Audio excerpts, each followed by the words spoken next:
আসসালামু আলাইকুম। আজকে আপনাদের সাথে কথা বলবো স্ত্রীর সম্পত্তি নিয়ে। স্ত্রী সাধারণত তার স্বামীর সম্পত্তির ওপর উত্তরাধিকারী হয়। আর স্বামীর সম্পত্তির ওপর উত্তরাধিকারী তখনই হয় যখন তার স্বামী মারা যায়।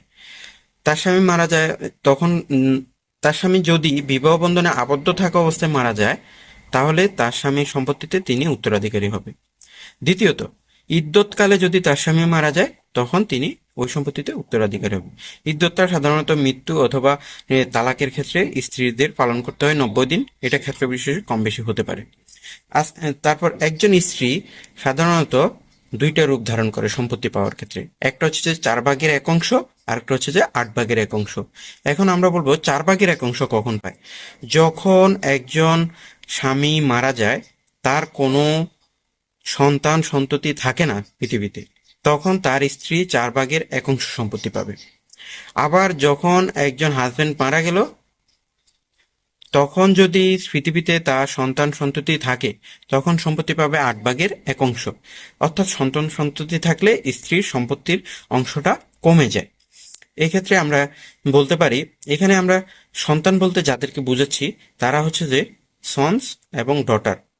সন্স বলতে ছেলে এবং মেয়ে উভয়কে বোঝাচ্ছি, পাশাপাশি সন্সন অর্থাৎ ছেলের পুত্রকেও এখানে অন্তর্ভুক্ত করা হচ্ছে। তারপর আমরা বলতে পারি, একটা উদাহরণের মাধ্যমে আমরা বলতে পারি, ধরেন রহিমা বেগম।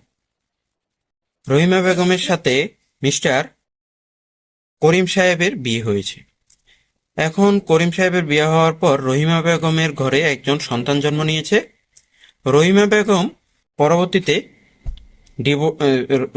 রহিমা বেগমকে করিম সাহেব ডিভোর্স দিয়ে দিয়েছেন। তারপর যখন সন্তানের বয়স 10 বছর হলো, তখন করিম সাহেব পুনরায় আবার বিয়ে করেছেন। এই ক্ষেত্রে এখন করিম সাহেবের স্ত্রী, দ্বিতীয় স্ত্রী তার সাথে বিবাহ বন্ধনে আবদ্ধ আছে, আর প্রথম স্ত্রী ডিভোর্স হয়েছে।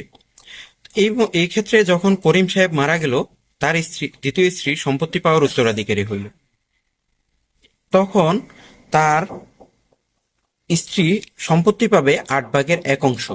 কারণ মিস্টার করিমের একজন সন্তান রয়েছে। আমরা আগেই বলেছি, যদি সন্তান জীবিত থাকে তখন একজন স্ত্রী সম্পত্তি পাবে 8/1।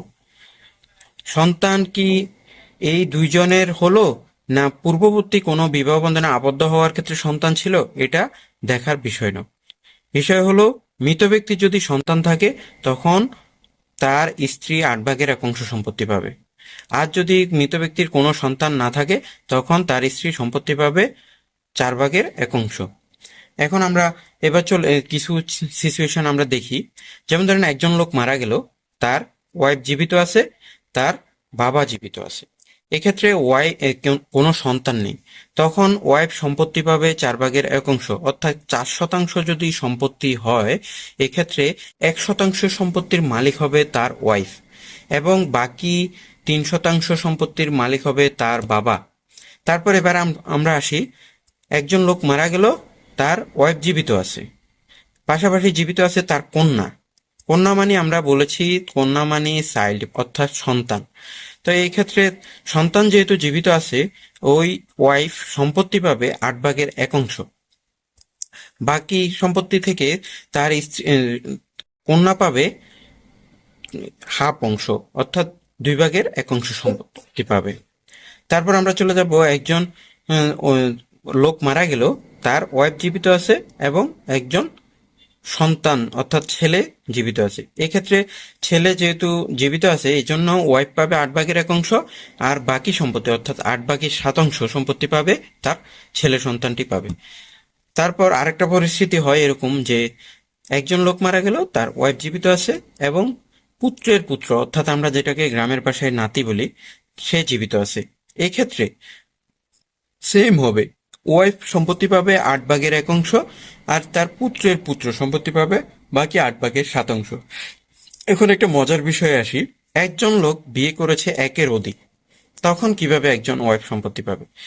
একের অধিক যখন বিয়ে করবে, একই নিয়ম প্রযোজ্য হবে। একজন ওয়াইফ একা থাকলে যতটুকু সম্পত্তি পাইতো, সব ওয়াইফ মিলে ওইটুকুই সম্পত্তি পাবে। অর্থাৎ ধরেন একজন লোক মারা গেল, তার কোনো সন্তান নেই, কিন্তু তার একসাথে 3টা ওয়াইফ আছে। সেক্ষেত্রে তারা সবাই মিলে তার মোট সম্পত্তি 4/1 পাবে। কিন্তু এই 4/1 সম্পত্তি সবাইকে ভাগ করে নিতে হবে। তারা যে অতিরিক্ত ওয়াইফের কারণে একাধিক সম্পত্তি পাবে এমন কোনো বিষয়বস্তু নেই। তাদেরকে সবাইকে ওই যে শেয়ার অংশ বরাদ্দ করা আছে ওয়াইফদের জন্য 4/1, অর্থাৎ 4% সম্পত্তি হইলে সেখানে তারা 1% সম্পত্তি পাবে ওয়াইফ হিসাবে। এই 1% সম্পত্তি ওই লোকের 3জন ওয়াইফই ভাগ করে নেবে, বা 4জন হলে 4জন ভাগ করে নেবে, বা 2জন হলে 2জন ভাগ করে নেবে। তো আজকে আমাদের বিষয়বস্তু ছিল এটুকুই। আমরা আরো আলোচনা করব পরবর্তীতে। কন্যার যে অধিকার, কন্যার সম্পত্তির অধিকার যেটা, এটা নিয়ে আমরা আলোচনা করব। ধন্যবাদ সবাইকে, ভালো থাকবেন। আসসালামু আলাইকুম।